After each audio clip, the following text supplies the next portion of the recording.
And now Scott Patsko is breaking down 13 personnel.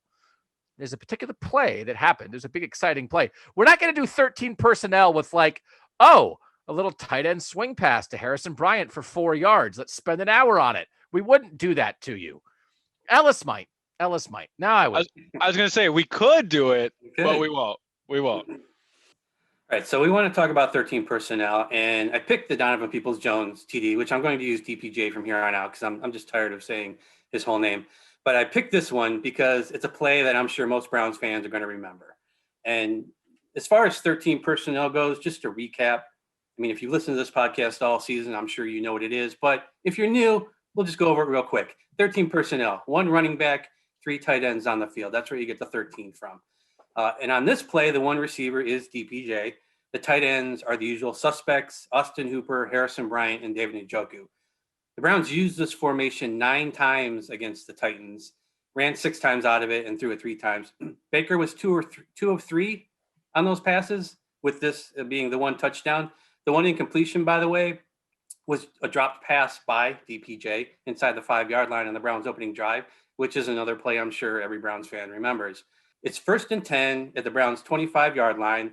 They led 17-7 early in the second quarter, and as you probably remember, the Browns had raced out to a 17-0 lead in this game. It included a crazy touchdown pass to Kendall Lamb. Titans finally answered with an explosive 4-play drive, and now the Browns are in danger of losing momentum. And that's when they struck with this, which was their longest play of the season. When the Browns broke the huddle on this play, Peoples-Jones goes to the left side. Austin Hooper goes to the right side. But before everybody gets set, Baker kind of calls to both of them and has them motion to opposite sides of the field. Were they trying to get DPJ set up against a different cornerback? That's something I hadn't really considered until you brought that up.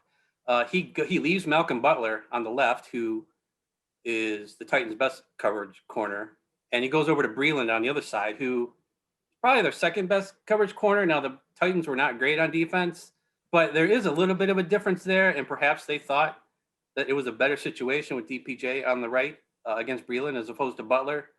That's something to consider. All right, so when we last left our heroes, Hooper was in the backfield. Peoples-Jones is out on the right.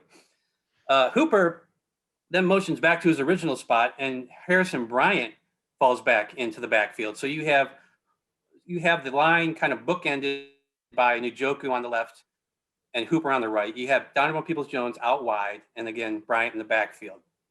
They finally snap the ball at this point, and everything is motioning to the left. It's play action. Kareem Hunt fakes getting the handoff to the left. Harrison Bryant just takes out his man, dives into the legs, and just crushes his block. Austin Hooper, not so much. He basically whiffs. And I'm telling you, if Peoples-Jones is not open, if Baker has to look for his second read on this play, he might be running because of Hooper's poor block on this play. But everything kind of works out in that respect. When everybody motioned, though, Baker could see that nobody was going with Peoples-Jones over to the other side. It was zone. Also, all the tight ends on the field and the tight formation had the entire defense pulled up into the box. So there was only one safety back, and he was only 11, 12 yards off the ball at best. So Baker knew he had Peoples-Jones one-on-one and that there probably wasn't going to be any safety help on this play anyways. So, like I said, the Browns use play action. Just about everybody bites on this. DPJ loses his defender on the double move, and then Baker makes the easy throw for the touchdown. And the defense bites so much on this play that Njoku, who releases off the line at the snap, is basically uncovered on a crossing route. So if DPJ isn't open, Baker has a secondary option, which would have been a huge gain because, again, nobody is with Njoku. He would have DPJ in front of him blocking the only defender left. So both options were really good here for Baker. And really, other than Hunt releasing in the flat, those are the only 2 guys running routes in this play. So this is one of 2 passing touchdowns for Baker out of 13 personnel this season. And clearly, I mean, it was one of the most important plays of the season because of the matchup, the hype of this matchup for the Browns, and the moment that it came in the game when they were able to snatch back the momentum.